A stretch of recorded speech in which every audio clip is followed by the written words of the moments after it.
Hello everyone, कैसे हैं आप सब और क्या हाल समाचार हैं आपके। हर हफ्ते एक नया आईपीओ आ रहा है, कभी एडटेक का, कभी फार्मा का। सब वीडियो को हम कवर कर रहे हैं, लेकिन इस बार कुछ अलग है। अलग क्या है? एक कंपनी जो इंडिया के सोलर पावर रिवॉल्यूशन में बिग गेम प्ले कर रही है। नाम है एमवी फोटोवोल्टेक पावर लिमिटेड। लोग कह रहे हैं भैया सोलर एनर्जी का अगला वारी एनर्जी बन सकता है, पर कुछ कह रहे हैं कि भैया वैल्यूएशन बहुत पागलों वाली है। तो आज की वीडियो में हम सब कुछ जानेंगे डिटेल में और बहुत आराम से आपके डाउट को क्लियर कर देंगे कि अप्लाई करना है या नहीं करना है। लेकिन पहली बार आए हो तो चैनल को सब्सक्राइब कर लो, बेल आइकॉन हिट कर लो। और आप हमारी वेबसाइट देख रहे हो जहां से आप अप्लाई कर सकते हो, अलॉटमेंट स्टेटस देख सकते हो और ग्रे मार्केट प्रीमियम भी देख सकते हो। इसकी लिंक डिस्क्रिप्शन में है। तो चलिए शुरू करते हैं। तो ये जो कंपनी है बेंगलुरु बेस्ड कंपनी है जो सोलर फोटोवोल्टाइक मॉड्यूल और सोलर सेल बनाती है। सिंपल वर्ड में बोलें तो ये वही पैनल हैं जो घर, बिल्डिंग और फैक्ट्री की छत पर लगते हैं, जिससे सोलर एनर्जी जनरेट होती है। 1992 में कंपनी बनी थी और आज इंडिया की सोलर मैन्युफैक्चरिंग चेन का एक बिग नेम है। इनका फोकस है सोलर मॉड्यूल पे, सोलर सेल पे और ईपीसी पे, यानी इंजीनियरिंग, प्रोक्योरमेंट और कंस्ट्रक्शन और रिन्यूएबल एनर्जी प्रोजेक्ट के डेवलपमेंट पे। अभी मैन्युफैक्चरिंग की जो कैपेसिटी है मॉड्यूल का 7.8 गीगावाट है और सेल्स का 2.94 गीगावाट है। गोल है 2028 तक इसे एक्सपेंड करके 16.3 गीगावाट मॉड्यूल और 8.94 गीगावाट सेल तक ले जाने का। मतलब कैपेसिटी मोटा मोटा डबल का कहानी है। तो सवाल है कि सोलर एनर्जी में इतना क्रेज क्यों है? तो सरकार ने, आपको पता ही है, जीरो एमिशन का टारगेट रखा है। सरकार रिन्यूएबल एनर्जी पर फोकस कर रही है। इंडिया के टोटल पावर कैपेसिटी में 40% रिन्यूएबल एनर्जी से आता है और सोलर उसका बहुत बड़ा हिस्सा है। सरकार पीएलआई स्कीम भी लेकर आई है जिससे कि सोलर मैन्युफैक्चरिंग को प्रमोट मिले। और वहां पर जो प्लेयर हैं, Waaree energy, Vikram solar, premier energy, वहां पर ये भी अपना जगह बनाने में लगी है। इनका ऑर्डर बुक बात करें तो 7,810 करोड़ के करीब का है और कंपनी के पास अभी 5+ गीगावाट का कंफर्म बिजनेस इन हैंड है। तो ये डिमांड पाइपलाइन बता रहा है अच्छा है। 11 नवंबर को यानी आज खुल रहा है, 13 नवंबर को यानी बंद हो जाएगा। 18 नवंबर को लिस्टिंग डेट है। 206 से 217 का प्राइस बैंड है। फेस वैल्यू ₹2 पर शेयर की है। लॉट साइज 69 शेयर का है। दैट मीन्स मिनिमम इन्वेस्टमेंट 14,973 हो गई। टोटल इशू साइज 2900 करोड़ का है। फ्रेश इशू 2143.86 करोड़ का है। ऑफर फॉर सेल 756.14 करोड़ का है।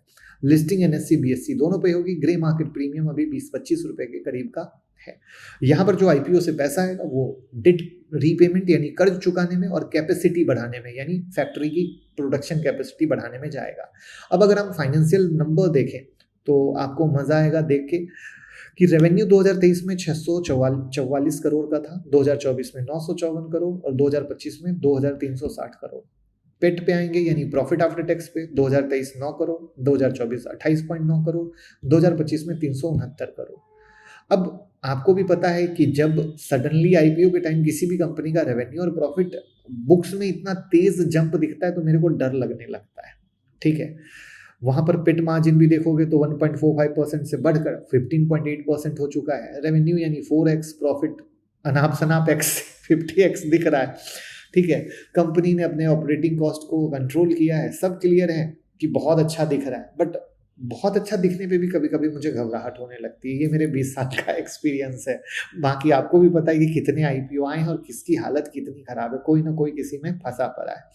ठीक है, तो अब टेक्नोलॉजी की बात करें तो ये कंपनी उन कंपनियों में से है जो टॉपकॉन टेक्नोलॉजी यूज करी। अब कहोगे टॉपकॉन टेक्नोलॉजी क्या हुआ? तो टनल ऑक्साइड पैसिवेटेड कॉन्टैक्ट, ये एडवांस सोलर सेल टेक्नोलॉजी है जो हाई इफिशियंसी देती है और ग्लोबल स्टैंडर्ड के डिमांड में है।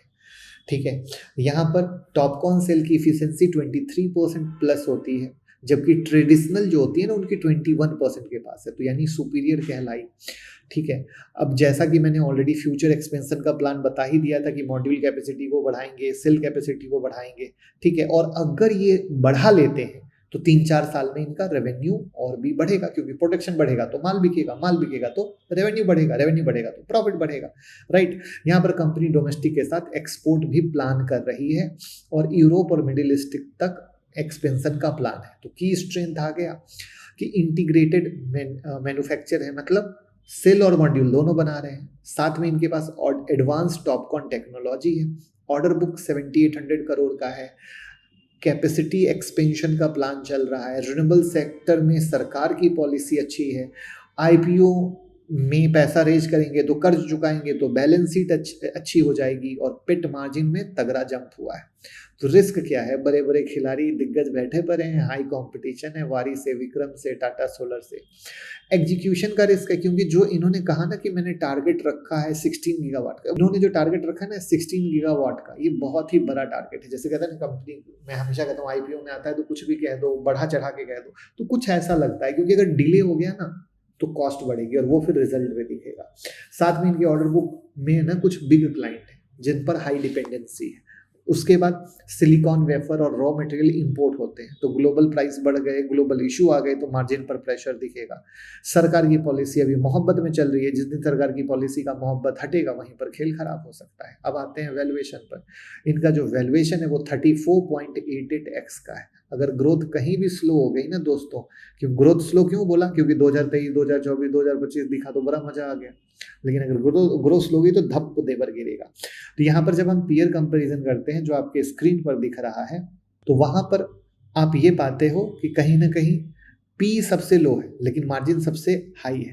तो यानी क्या हुआ कि मतलब मेरी नज़र में कहाँ पे मामला अटकता है?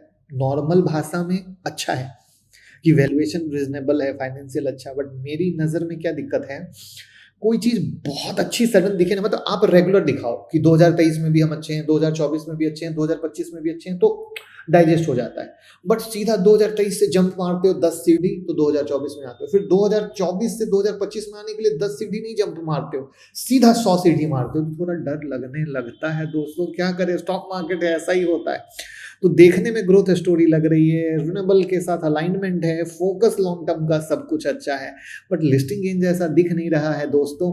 क्योंकि मेरी नज़र में लिस्टिंग गेन का मतलब है कम से कम 20 से 25% का लिस्टिंग गेन मिलना, तब है मजे वाली बात। ये 8% 10% के पीछे जाकर लिस्टिंग गेन का कोई सेंस नहीं आता है, बल्कि रिस्क आता है, क्योंकि पता है मार्केट में थोड़ा भी करेक्शन हुआ तो आपको आईपीओ के भाव के नीचे मिल जाएगा, दैट्स अ गारंटी। तो अब आप ये बता लो कि अब आप कहते हो सर आप बताते नहीं हो, अप्लाई करना ही नहीं, तो मैंने तो सब बता दिया, इतना क्लियर बता दिया, बाकी आप समझदार खुद हो, तो आप बताओ आप क्या करोगे। और वीडियो को शेयर कर दीजिए, प्यार मोहब्बत दीजिए, थैंक यू। आप हमारे साथ क्रिप्टो में भी अकाउंट ओपन कर सकते हैं, प्राइवेट टेलीग्राम में ऐड कर देंगे और लाइव ट्रेडिंग सेशन में ऐड कर देंगे, लिंक डिस्क्रिप्शन में है। साथ में डीमेट अकाउंट भी खोल सकते हैं, उसका लिंक भी डिस्क्रिप्शन में। और 25 वीडियो फ्री ऑफ कॉस्ट आपको मिलेगा।